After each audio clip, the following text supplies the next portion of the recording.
If you wanted to destroy the most powerful military in the world, what would you do? Well, among the many things you might try is hosting drag queen story hours on military bases. U.S. military defends drag show at largest training center as, quote, essential to morale and readiness. I became the first ever Navy Digital Ambassador and technically the first drag queen as a Navy Digital Ambassador. Why are they happening on military bases? I'm white, and I want to understand it. What would you do? Well, you know what the Joint Chiefs told us the greatest threat facing America was? Global warming. Today, no nation can find lasting security without addressing the climate crisis.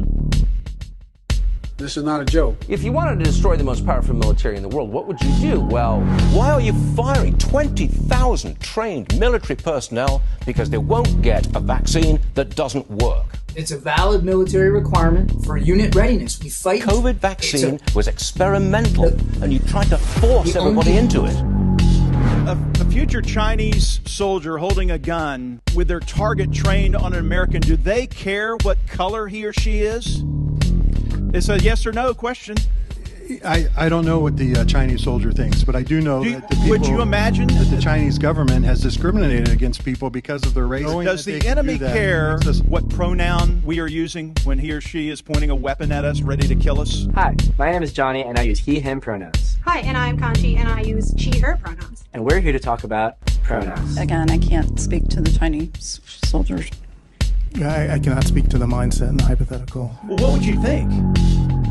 if you wanted to destroy the most powerful military in the world, what would you do? There is a growing concern that the U.S. might not have enough military hardware to defend itself and its allies if needed. How will you handle a service member who identifies as male on some days and female on other days? We don't seek to block China from its role as a major power, nor to stop China from growing their economy or advancing the interests of their people.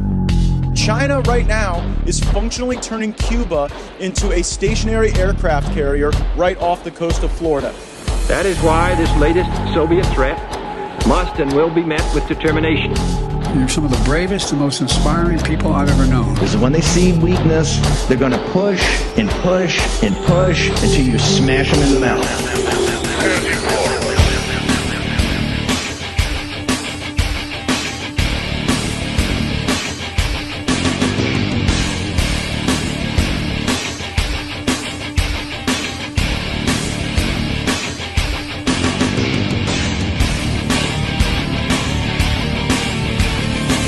some of the bravest and most inspiring people I've ever known.